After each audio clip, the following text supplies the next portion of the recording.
We're live. Live. Coming to you live. Grab the mic. Yep. We're going to try to share this thing out on the social mediums. Is that the correct way to say that? Oh, yeah, there it is. I see it now. We're going to share it. And then go to my other page and share it. Hey, everybody. How's it going? I don't think anybody's here yet. They might be. But we're here. Mm-hmm. And we're going to get started here in 1 second.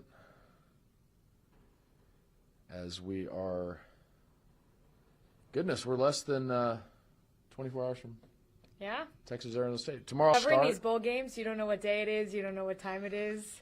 It's true. You got to know kickoff time, but I realized today, I'm like, God, it really is the last day of the year. I had that thought this morning when I was walking down to the media room.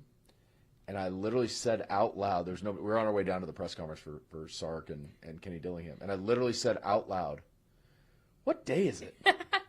And the only reason I remembered it was because we had a special tonight, 6:30, Burnt Orange Blitz. Mm-hmm. And then I was like, it's Monday. And then, no, it's Tuesday. So I didn't even get that part right. But doesn't matter, really. It does. I don't even know where we are. I think people at home can relate to that too. It's kind of like after Christmas, before New Year. Who knows what's going on? Just getting through it. I'm just looking through messages on Facebook. We'd love for you guys to have any question or comments you want. I know we're slow starting here. We're kind of letting everybody get their bearings if they're going to join us. Questions about tickets.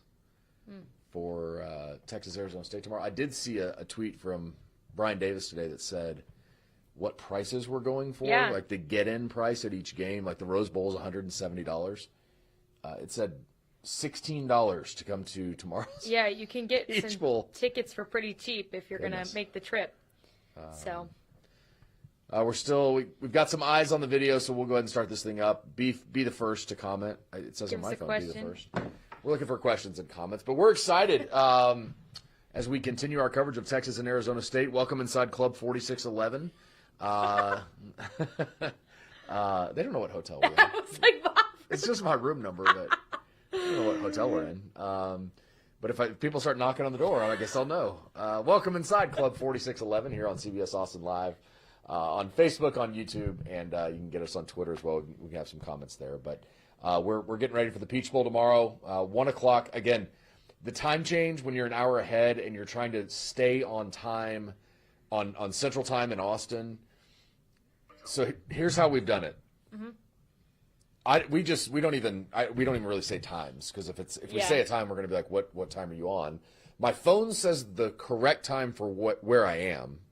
So we've got it's whatever here, 3:15 right now. Yeah. The clock on our computer says what time it is in Austin, because when we're editing, we need to be thinking about what show we're in next. It's a lot of things you probably don't care about at all, but I'm just thinking about things as we go. So it says 2:15. So we've got our 6:30 show tonight, Burnt Orange Blitz Arizona State edition, as we get you set for Texas and Arizona State. All right, so this morning we got to talk to Steve Sarkisian and Kenny Dillingham. Final press conference before the game tomorrow. Your initial takeaway, maybe the biggest thing that you took from this morning's press conference. Again, we had an hour with these guys yesterday, so if we wanted to ask them anything, we could go ask them. But it's good to get in that setting and hear some of the other guys asking questions too. So, what did you take away from that? Well, obviously, there's kind of two sides: the Texas side, the Arizona State side. I think on the Arizona State side, everybody's been talking about how the players have been very confident, if you want to use that, whatever word you want to use to describe it. They're putting these statements out there that basically are proclaiming they're the best in the sport. And people have had a lot of things to say about that. It's caused a lot of reaction. And so today, Coach Dillingham, kind of in front of, all the media, said he's good with it. He's good with his guys going ahead and saying what they feel, what they believe, and he truly believes that they believe they're the best. So Cam Scatterby said he's the best running back in the country. No one can bring me down. Nobody can bring me down. Yeah, except best Texas, running back. except I Texas say quarterback. State. Anyways, except Texas State. Yeah, running back in the country. If I said that wrong. Anyways, but he said, he believes he is, and that's what got him to this point. So that was an interesting thing to hear. obviously it's you want a coach to defend the players, and so that's kind of the stance he took, and he sort of said, hey, we let them talk, we let them say what they feel, and that is very different than most programs. And but it's also just kind of how he runs things. Like, he's young. He has never had to adjust to the times because he's coming up with the times. Right. And so it's different. So that was, I think, my biggest takeaway was just like, they are a young program with, they're not a young program, but a young coach and a young kind of mindset is what's going on. Yeah.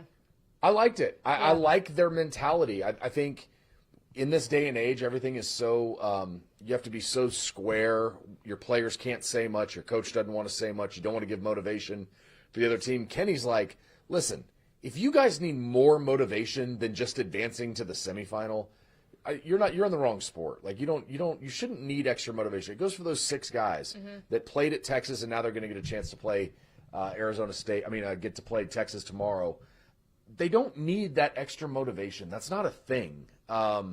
So I like that. I like his attitude. I like that if their players say, hey, we're confident, good. Be confident. Like, that's the way you should be. So I think I think it's really good. Quick note. Can I break into our own discussion? Yeah.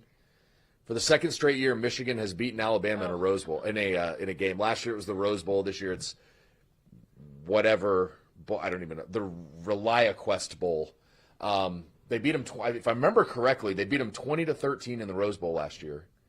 Yep, I think you're right. Or it was 26-20 in overtime. It was 20-13 at one point. Anyway, Michigan wins 19-13. I think this is a little bit significant. It's not because of transfer portal and guys opting out of games, whatever. Jalen Milroe played today. He did. Michigan was not great when Texas played them. Right. And they're going to finish the season 8-5. Beat Ohio State, beat Alabama their last 2 games. Yeah. It's pretty impressive what a bad resume. What they've done. So that's a nice little. It doesn't matter now. Texas is in. We're not worried about resume or anything. But if you look back on it, Michigan wasn't then who they are now. Certainly teams develop. Arizona State a good example. Yeah. But it's a nice win. Okay, back to the conversation. I think what Kenny Dillingham, to your point, is doing is fantastic. I love Texas is the better team. Right. I think everybody would agree that Texas is the better team. That doesn't mean you're going to win the football game. And maybe one of the coolest things in our 6:30 special tonight, Mark McClune is going to come on from CBS Phoenix. We taped an interview a couple days ago, and Mark maybe had some of the best perspective on this. He's been in Phoenix a long time. Mm-hmm. He's a Longhorn, but he's been in Phoenix a long time. And he said last year, Arizona State went 3-9. They won 3 games. That's unbelievable. Yeah. One of those 3 wins though was at UCLA, and they did not have a quarterback. He said he ran the swinging gate all game, and UCLA couldn't stop it, and they won the game. Arizona State maybe should have beaten Washington on the road last year, and that was the Michael Penix Washington team that beat Texas in the national championship game. So they went 3-9, but you saw the signs, and then to do it, where they are now, I think it's just a tribute to who Kenny Dillingham is, what he's doing in this game, and how Arizona State, they surprised the Big 12. They were picked 16th. They surprised the Big 12 by finishing first in the conference. Nobody's picking them again. No, yeah. They're back in the same situation they love to be in, and it's a great opportunity for them. Yeah, it really is. And, as I've said, and everyone probably knows at this point, being from Arizona, I have somewhat of a perspective on this as well. And, they haven't done anything significant in a long time. Yeah. So it's just, it is refreshing. It also was, to hear from the coach's perspective that I think there's some big moments that, Sark had some great nuggets today on Quinn Ewers, his leadership. There was a moment in the Arkansas game that kind of gave the team some energy, belief in Quinn, all that stuff, and we could touch on that. And then also just his leadership really showed up in how much he had helped Arch when he was on the bench, which I think people love to talk about, the Arch and Quinn and all. You could talk about it forever, but to hear how he supported him on the bench, that's some good insight as to who he is. Don't forget to comment on Facebook. If you have any questions, reach out to us. We'll be on here for a couple more minutes talking about this game. I think you mentioned being from Arizona. Herm Edwards came in, Dennis Erickson came in, Dirk Cutter came in and got closer. This hasn't happened, and so this is a big step for the program. That was I thought from Sark today, very standard Sark. very confident, very we are who we are. We're gonna do all the right things, and try to make this thing work. What I will say is, the stuff about Quinn, I could go on forever, and you guys have heard me rant about this forever. But the stuff about Quinn just kind of eats at me, and it eats at me. And if it eats at me, someone who's covered this team for 18 years, 17 years, and what the last 15 years have been like, it eats at me from that perspective, that Quinn Ewers has earned this right. Quinn Ewers is a quarterback that can lead this team to a national championship. I have no doubt about that.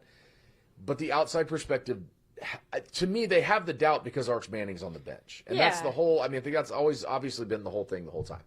All that said, I love that he brought that up today about Quinn, the 4th and 2 against Arkansas. It wasn't just the 4th and 2, it was the reaction from the bench. It was Quinn taking he's had this oblique injury. He still tries to run over the safety.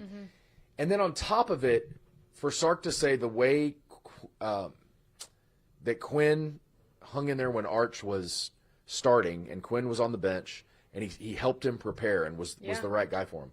Again, all of those things go back to why Quinn is such a leader for this team, right? Why he's so important to this team. It's not to say if he doesn't struggle again at some point, he won't come on the sideline and Arch will go in. That could happen. It's absolutely could happen. But for Quinn to be the leader he is, I just hope Texas fans appreciate that. Yeah, for sure. I think that's the biggest, I would say one of the biggest storylines since I jumped into this season. It's just been the dynamic of the fan base and Quinn Ewers and Arch and the whole situation, and it is a little bit, it's confusing at times. I do think after the Clemson game, I saw on social media there was like a Quinn Ewers fan apology poll, and so I think he can right every wrong, or in the next few weeks, right. He really can. Well, if he plays terrible tomorrow and they lose, then he's going to hear all the criticism, and that's fine. There are a lot of things we get into with Quinn. There are reports. There's a report that surfaced today from On3 that Quinn is, again, this is tampering with players, so there's a whole other side to this, but he's being offered $6 million to stay in college, to enter the transfer portal next year, to go to another program, and there are a lot of programs you could look to who that could be.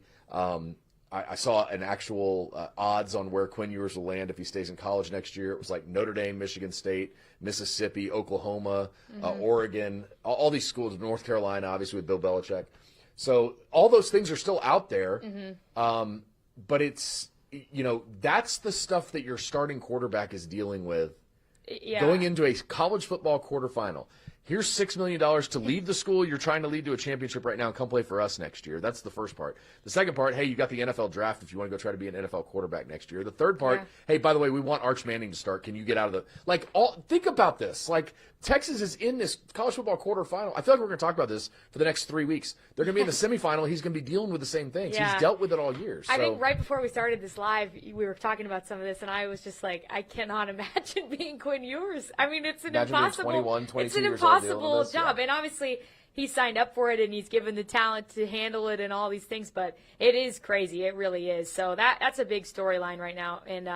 And so, we'll see kind of what happens in the next few weeks. But, that piece of it was really, it stood out for sure at the press conference. Go back to it. I still fully believe that he will enter the NFL draft. I don't think he's coming back to college next year. I think he's going to go pro. I think he's going to shine when he gets into private workouts with NFL teams. And I think he's going to either be a first-round pick or a second-round pick because I think when they see his arm, what happens when he steps into throws, he's different. He's different. He's just flat out different. For sure. Well, and one of the stories we touched on last night with the evolution of the wide receiver room and the passing game and the ebbs and flows, I just don't think people have talked about that enough as far as what they had to replace, the injuries he personally has dealt with, and some of his should have been top receivers. And so when you're kind of handling a lot of things all at once and expected to be perfect all the time, it's just not going to be the reality. It's true. It's not. I agree with you. And that was one of the first things that I think I remember asking Sark in the spring was listen, I know you're bringing in great receivers in Isaiah Bond. Matthew Golden's a nice receiver. We don't know what he's going to become. DeAndre Moore had 0 catches last year. Jonte Cook showed moments of being this guy that could be something for them. He leaves. Who am I missing? Yeah, he leaves. Ryan Wingo, you sign a 5-star wide receiver that has all the potential in the world. He's made some great plays this year. But again, you've got this wide receiver room. Okay, all these guys are great. But you're losing Jordan Whittington, who was the staple of your program for what you're supposed to be as an athlete. You're losing Xavier Worthy, who was a first-round pick. You're losing Adonai Mitchell, who's a second-round pick. You don't just replace it. Like, I know they talk about, like, reload, not rebuild, all those things. It takes time. Vernon Broughton and Alfred Collins have been great. Again, you're putting guys in that position, and that's what you're supposed, when you get to this point, that's who your program becomes. But those guys were developed from within. This NFL-style offense, I mean, all those things have to take place. And Isaiah Bond gets hurt. DeAndre Moore gets hurt. Like, Quinn gets hurt. They've dealt with so many things in the passing game. It's crazy. It is crazy. I think that's why Sark has continued to mention that they're the only team that's back in the playoffs from last year. And rightfully so, because it doesn't just happen. There are so many things that you have to figure out, and they've had to adjust, and you've had to bring in. And, you know, it's just not – it's such a different world. Kids are not going to college for just 4 years, and not that it's been like that for a long time, but it's just so beyond that that it is just there's so many pieces you have to fit year after year. So that's why it doesn't happen that often. The back-to-backs, all these, you know, we've seen it with Georgia some, we've seen it with Alabama some, but different times even with Alabama for sure. So I think that piece of it, and you can tell, obviously Sark is very proud of that, and rightfully so, because he does like to bring it up, and it's true. They're the only ones. So, and a lot had to be figured out. Yeah. For sure. Okay, we're going to get out of here because we've got a 6:30 special that we've got a bunch of stuff to do for it. But we want to tease it a little bit here. You're working on a pretty cool story about the freshman of the year in college football in Colin Simmons. Yeah, Colin Simmons is a beast. When you see him, when I'm filming these games, and you see him move at the size and the speed he is, it's like I've had multiple plays where I've been like my jaw is literally on the floor. And so, you know, he's obviously gotten a lot of good recognition recently. And so we talked to him. We talked to some of the teammates about what he's accomplished as a freshman. Andrew Makuba had some great insight because he was a freshman All-American at Clemson. So, yeah, we'll get into that piece. We're kind of working on it right here, literally. You're seeing where the magic. That's why we sat down here and didn't go back out into Atlanta. We have too much to do. So, yeah, so that'll be a good piece for us tonight. I remember sitting in the stands. I got to sit up. My wife and kids came to the game for like a quarter. I got to go sit up in the stands with them. And I was sitting next to someone, and I said, a family friend of ours, and I said, do you see number 11? This is UTSA, like 3 games in the year. Do you see number 11? She's like, yeah. And I go, just watch him in the second half. Like, we get to watch Colin Simmons right now. Like, that is so true. 3 plays later, he comes through off the line and sacks the quarterback, and she's like, wait, I'm like, that's him. He like, comes he's the one. out of nowhere. He does. So that'll be a lot of fun. The thing that I'm looking forward to most, I really hope y'all join us for this at 6:30. If you remember back in 2007, so 2007 is the last time Texas and Arizona State played on the football field. Arizona State, Rudy Carpenter was the quarterback. They were all right. They're a good team. Texas is up 21-0 in the second quarter. And Roderick McElroy comes off the edge and just drills Rudy Carpenter. Ball goes flying. It's heading toward the sideline. And a UT staffer reaches down like he's going to pick up the ball. And at the moment, everybody was like, what happened? They go to review to see if he touched it. Still to this day, he claims he didn't. They come out of replay. They're like, he touched it. It's a 15-yard penalty. Next play, Arizona State scores a touchdown. That could have swung the momentum, all those things. So everybody at the time's like, who was it? Who was the guy? Well, they start taking the shot of him, and somebody says, oh, that's Chris Jesse. Chris Jesse was a staffer at the time at UT. But he's also Sally Brown's son, Mac Brown's stepson. And this blows up. It's a 12-minute review. They just keep showing his face over and over. So I asked him, I said, hey, is there any chance you'd come on and we could do an interview with you and talk about the game and all those things? He declined, which I totally understand. He said, if I could do anything before I die, I hope that tape gets buried. Nobody ever remembers it. But he did give a great quote. Bringing it back. I'm bringing it back. I know. But it's such a cool kind of trip down memory lane from that game 17 years ago. And so we'll talk about that. I'm going to go ahead and give away our Burn Orange Boiler. Texas has played Arizona State in we obviously know the football result, just told you, but in men's basketball, baseball, and softball in the NCAA tournament in each of those sports in the last 10 years, how have they done? So think about that one. Think about some of the greatest moments in UT history in basketball, in baseball. Perk of watching. How did it go? So we'll talk about those at 6:30. All right, we're going to go get back to it. Thank you guys for joining us again. Any final comments? Do you want to make a prediction on the game tomorrow? Nobody loves predictions more. I don't like giving predictions. Yeah, I don't either. Yeah. I can't stand it. I usually say How about no. this? We'll end the way we ended our special before Clemson. Or we can do it tonight. But what do you think is the most important thing tomorrow? Well, just defending Cam Scatterbo is what I'm going to say. Yeah. I think if he gets going, that could really give them a chance. Mark McClune from CBS in Phoenix told us he thinks Sam Leavitt has to become a hero. Like, he's got to play a hero's game tomorrow. I think this Texas defense will be fine. I think the interesting number that we keep going back to is the turnover margin. Mm-hmm. Texas is +6 and Arizona State's +14. But what makes it interesting is Texas has created 29 turnovers, but they've turned it over offensively 23 times. So like Clemson, they're playing another team that's really good at forcing turnovers. So Texas has to be really good with the football. Mm-hmm. But if they can come away with a turnover, that's the stat that's going to get me tomorrow, because Arizona State has 8 turnovers this year. 5 interceptions and 3 fumbles, and that's it. They play disciplined football on offense. They don't give the ball away. If Texas can create turnovers, I think that'll be a huge point if they're going to get a win as a 2-touchdown favorite. All right, we'll see you at 6:30. Well, we'll see you at 6. We'll see you again at 6:30 on CBS Austin for our special Burnt Orange Blitz Arizona State edition. Until then, for Darby Brown, I'm Bob Ballou. Thank you all for joining us. We'll see you tonight. Now I've got to stand up. It's not like I get to end it, but now I have to pretend like I got to put the mics down and go turn the camera off and I'll do all those things. So anyway, we'll see you in a little bit. Colin Simmons is 18 years old, and he's an opponent's worst nightmare. I feel like that's what I'm supposed to be doing, getting sacks, getting tackles for losses, getting tackles. The team in sacks. Honestly, just wanted it. Just wanted it more, just having the mindset as in, to go get it, to go get it and achieve it, and to grasp it and grab a hold of it. He is the 2024 Sean Alexander recipient, an award given to the best freshman in the country. For me to win that award, it meant a lot.